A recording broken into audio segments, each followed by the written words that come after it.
Welcome to The Explainer. Today we are taking a massive 63-year historical journey into the life of a figure who completely altered the course of human history, Prophet Muhammad, peace be upon him. We're going to trace this incredible narrative from the exact moment of his birth, through his intense early struggles with preaching, right down to his final days. It's a huge story, so let's jump right in. I want you to keep this one central question in the back of your mind today. How did one man transform the entire Arabian Peninsula in just 23 years of prophethood? I mean, think about the starting point. The Jahiliyyah era was a time of deep tribal chauvinism, massive social inequality, and serious moral decline. Yet in merely 2 decades, this highly fragmented tribal landscape was forged into a completely unified, law-abiding society. How exactly does that happen? All right, to make sense of this massive historical arc, we've broken it down into 6 chapters: birth and signs of prophethood, youth, the Makkah era, the Hijrah to Medina, conquests and diplomacy, and finally, the farewell Hajj and his final days. Just to get our bearings, here is the timeline we'll be covering today. We begin in 571 AD with his birth. Then, a massive shift hits in 610 AD with the first revelation. The year 622 marks the Hijrah, a turning point so huge it literally restarts the calendar. By 630 AD, we see the peaceful conquest of Makkah, and just 2 years later in 632 AD, his passing. Keep these milestones in mind as we navigate his life. Okay, Chapter 1. Birth and Signs of Prophethood. To really grasp the magnitude of his arrival, we have to look at the incredibly turbulent backdrop of Makkah at the time. The year is 571 AD, famously known as the Year of the Elephant or Am al-Fil. Makkah was facing a literal global security crisis. Abraha, a ruler from Yemen, was marching an actual army of elephants toward Makkah. His goal? To destroy the Kaaba and completely shift the economic center of the region.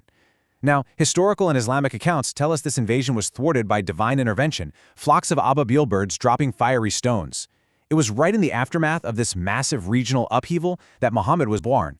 And tragically, he was born an orphan. His father Abdullah had passed away before he even took his first breath. And his arrival? It wasn't just a local event. It represented a massive global shift. Historical accounts detail these incredible, miraculous phenomena known as Arharsh, occurring at the exact moment of his birth. His mother, Amanah, reported a light emanating that actually illuminated the distant palaces of Asham. Over in the mighty Persian Empire, 14 balconies of the royal palace mysteriously collapsed. On top of that, a sacred fire worshipped by Zoroastrians that had burned continuously for 1,000 years suddenly went out, and Lake Sawa just unexpectedly dried up. These weren't viewed as random coincidences. They were profound signals that the old global powers and belief systems were about to be radically disrupted. Moving on to Chapter 2. Youth and Character Formation. So, looking at his early years, you really see how profound hardship built this unshakable resilience. He lost his mother at age 6, and then his beloved grandfather at age 8. But raised by his uncle Abu Talib, he grew up developing just this remarkable character. Working as a shepherd and later in trade caravans, he earned the title El Amin, the trustworthy. This absolute, unwavering integrity caught the attention of Khadijah, a wealthy noblewoman who actually proposed to him, becoming his first wife when he was 25.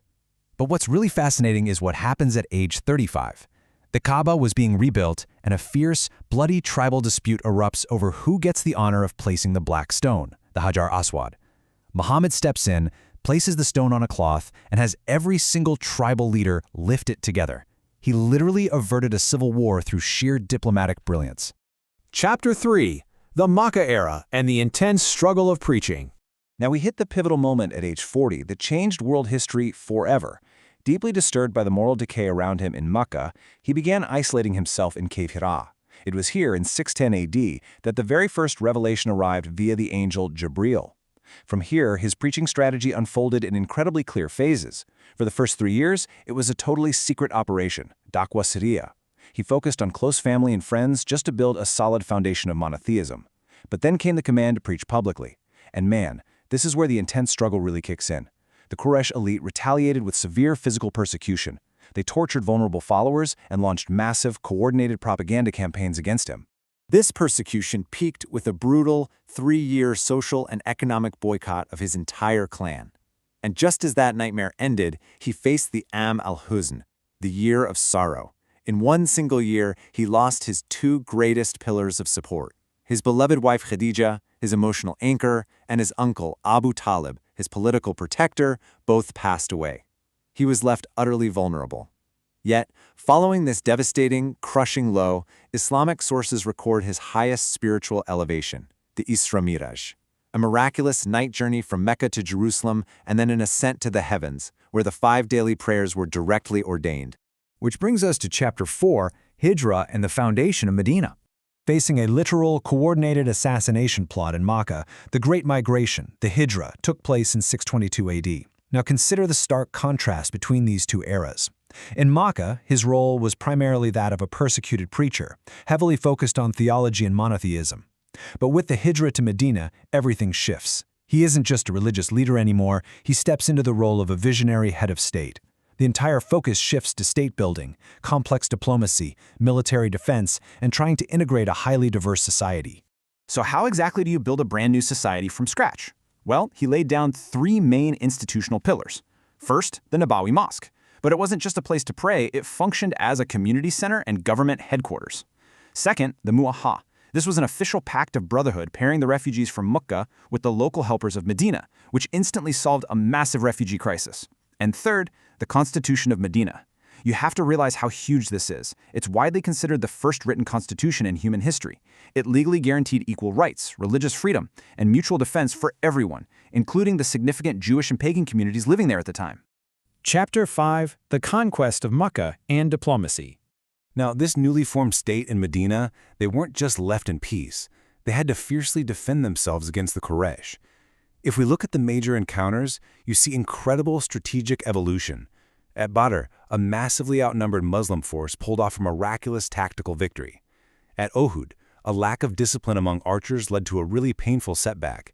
But by the Battle of Khandak, or the Trench, a brilliant defensive strategy completely neutralized the massive enemy coalition. But honestly, perhaps the most strategic move of all happened in 628 AD with the Treaty of Hudaybiyah. By agreeing to what looked like a disadvantageous 10-year truce, he officially secured de jure political recognition for Medina. It was a masterclass in diplomacy that set the perfect stage for the ultimate victory.